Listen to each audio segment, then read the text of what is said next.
మరో డిప్యూటీ అట. ఇప్పటి వరకు తెలంగాణ డిప్యూటీ ముఖ్యమంత్రి ఎవరంటే భట్టి విక్రమార్క.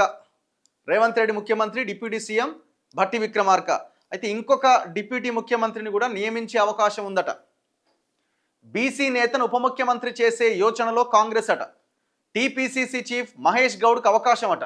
అదే జరిగితే టీపీసీసీకి కొత్త అధ్యక్షుడు, మంత్రివర్గ పునర్వ్యవస్థీకరణకు కూడా అవకాశాలు, స్థానిక ఎన్నికల తర్వాత ముహూర్తం, ప్రమాదంలో పలువురి మంత్రి పదవులు, అజారుద్దీన్ బాటలో చోటు కోసం సీనియర్ నేతల యత్నాలట. ఇప్పుడు బీసీ నేతని పీసీసీ అధ్యక్షుడిగా ఉన్న మహేష్ కుమార్ గౌడ్ని ఉప ముఖ్యమంత్రిని చేసి మరి పీసీసీ పదవిని మళ్ళీ మీ వర్గానికి ఇచ్చుకుంటారా? ఇప్పుడు మహేష్ కుమార్ గౌడ్ని ఉంచితే అక్కడే ఉంచండి, ఇంకొక వ్యక్తికి బీసీ ఉప ముఖ్యమంత్రి పదవి ఇవ్వండి. ఒకవేళ మహేష్ కుమార్ గౌడ్ని ఉప ముఖ్యమంత్రిని చేస్తే పీసీసీ కూడా ఇంకొక బీసీకే ఇచ్చే ప్రయత్నం చేయండి. అది జరగాలి. ఎందుకంటే మొన్న చూసినాం కదా మనం, సుదర్శన్ రెడ్డి అండ్ ప్రేమ్ సాగర్ రావు, ఒక ఆయన రెడ్డి ఒక ఆయన వెలమ, క్యాబినెట్ హోదాతో కూడిన పదవులు ఇచ్చారు వాళ్ళిద్దరికి. ఎంత భయంకరంగా బీసీ మూమెంట్ ఈ స్థాయిలో ఉన్నటువంటి ఈ పరిస్థితుల్లో కూడా వాళ్ళకి అట్లాంటి పోస్టులు ఇచ్చారు చూడండి. మళ్ళీ వాళ్ళు ఏమైనా పెద్ద యువకుల నవ యువకుల అంటే 70-80 ఏళ్ళు దాటిన వాళ్ళు, బెడ్ రిడన్ అయిపోయి హాస్పిటల్లో ఉన్న వ్యక్తికి కూడా క్యాబినెట్ హోదాతో పదవి ఇచ్చారు. సరే, ఇప్పుడు ఏం జరగబోతున్నదట? తెలంగాణలోని బీసీలను తమ ఓటు బ్యాంకుగా మలుచుకునే ప్రయత్నాల్లో ఉన్న కాంగ్రెస్ అధిష్టానం ఆ వర్గానికి చెందిన నేతను డిప్యూటీ సీఎం చేయబోతుందా? స్థానిక ఎన్నికల తర్వాత మంత్రుల శాఖల్లో సమూల మార్పులు చోటు చేసుకోబోతున్నాయా? మంత్రివర్గ పునర్వ్యవస్థీకరణకు ఛాన్స్ ఉందా? కొందరు మంత్రుల స్థానంలో కొత్త ముఖాలు తీసుకునే అవకాశం ఉందా? కాంగ్రెస్ పార్టీ వర్గాల్లో ప్రస్తుతం జోరుగా సాగుతున్న చర్చ ఇది. అయితే జూబ్లీహిల్స్ ఉప ఎన్నికలు, ఆ తర్వాత జరిగే స్థానిక ఎన్నికల్లో మంత్రుల పనితీరును బట్టి పునర్వ్యవస్థీకరణ పైన అధిష్టానం నిర్ణయాలు ఉంటాయని అంటున్నారు. వచ్చే పార్లమెంట్ ఎన్నికల్లో తెలంగాణ నమూనాను ప్రచారాస్త్రంగా చేసుకోవాలని నిర్ణయించిన కాంగ్రెస్ అధిష్టానం విధానపరమైన అంశాలను తెలంగాణలో అమలు చేస్తూ వస్తోంది. జనాభాలో అత్యధికంగా ఉన్న బీసీలను పార్టీ ఓటు బ్యాంకుగా మలుచుకునే ప్రయత్నాల్లో భాగంగా బీసీ రిజర్వేషన్ అంశాన్ని తెరపైకి తెచ్చింది. అధిష్టానం ఆదేశాల మేరకు ఇక్కడ 2 అంశాలు ఉన్నాయి. మొన్న కొండా సురేఖ ఎపిసోడ్ తర్వాత మంత్రివర్గ సమావేశంలో రేవంత్ రెడ్డి చాలా సీరియస్ అయిండు అని ఆయన ఆంధ్రజ్యోతి ఎండి రాధాకృష్ణ ఒక ఆర్టికల్ రాసిండు,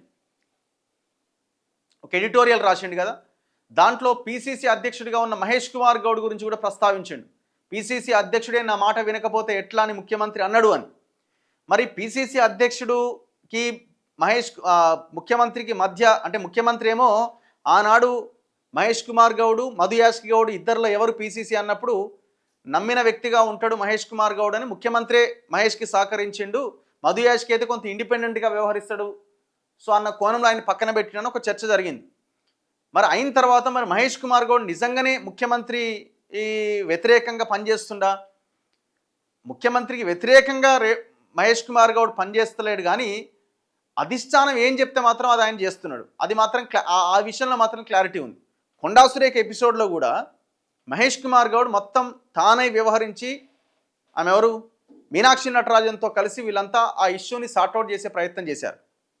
అందులో ఎక్కడ ఈ ఇష్యూలో ఇంకా అది ముందుకెళ్లకుండా వీళ్ళు చాలా గట్టిగా దాన్ని వాళ్ళ హోల్డ్లోకి తీసుకోగలిగినారు.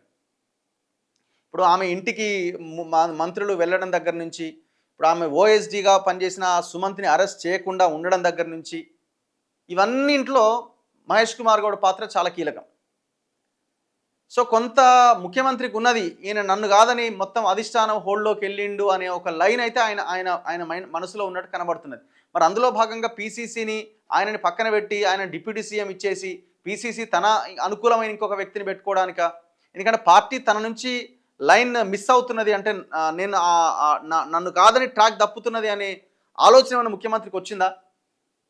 అయ్యుండొచ్చు, ఏదైనా జరిగి ఉండొచ్చు.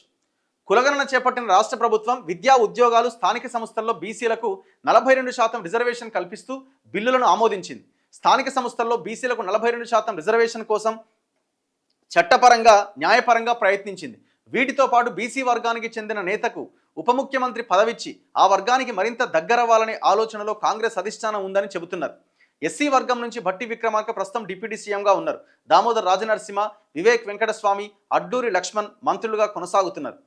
బీసీల నుంచి పొన్నం ప్రభాకర్, వాకిటి శ్రీహరి, కొండా సురేఖ ఇప్పటికే మంత్రివర్గంలో ఉన్నారు. వీరికి అదనంగా మరొకరిని డిప్యూటీ సీఎంగా తీసుకుంటే బీసీలకు మరింత ప్రాధాన్యం ఇచ్చినట్లు అవుతుందని, ఎస్సీలతో పాటు బీసీలు కూడా ఓటు బ్యాంకుగా నిలుస్తారని అధిష్టానం అంచనా. ఈ క్రమంలో ప్రస్తుతం టీపీసీసీ చీఫ్గా ఉన్న మహేష్ కుమార్ గౌడ్ను మంత్రివర్గంలోకి తీసుకొని డిప్యూటీ సీఎం హోదా కల్పించే అంశాన్ని పరిశీలిస్తున్నట్టుగా ప్రచారం జరుగుతోంది. అయితే మహేష్ గౌడ్కు డిప్యూటీ సీఎం హోదా కల్పిస్తే టీపీసీసీకి కొత్త చీఫ్ను నియమించవచ్చని చెబుతున్నారు. ఇప్పుడు డిప్యూటీ సీఎంగా మహేష్ కుమార్ గౌడ్ని పెట్టబోతున్నారని తెలిసిన ఈ పేపర్కి, అంటే ఆ అంచనా ఉన్న ఈ పేపర్కి, మరి పీసీసీ అధ్యక్షుడిని ఎవరిని పెట్టబోతున్నారని అంచనా లేదా?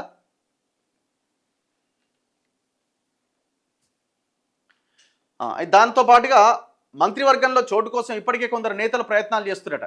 బీసీ కోటాలో ప్రభుత్వ విప్పులు ఆది శ్రీనివాస్, బీర్ల ఐలయ్య తమ వంతు ప్రయత్నాలు చేస్తున్నారట. చట్టసభల్లో సభ్యత్వం లేకున్నా అజారుద్దీన్కు మంత్రి పదవి ఇచ్చినట్టుగా కష్టకాలంలో పార్టీకి అండగా నిలిచిన తమకు కూడా మంత్రివర్గంలో స్థానం కల్పించాలంటూ అసెంబ్లీ ఎన్నికల్లో పోటీ చేసి ఓటమి పాలైన బీసీ నేతలు అధిష్టానాన్ని కోరుతున్నారట. ఇక గెలిచిన వాళ్ళకే లేదా ఓడిపోయిన వాళ్ళకి ఎక్కడిది, కానీ ఓడిపోయిన వాళ్ళు వాళ్ళైతే ఇస్తారు, కానీ అది మీరు కదా. చలో.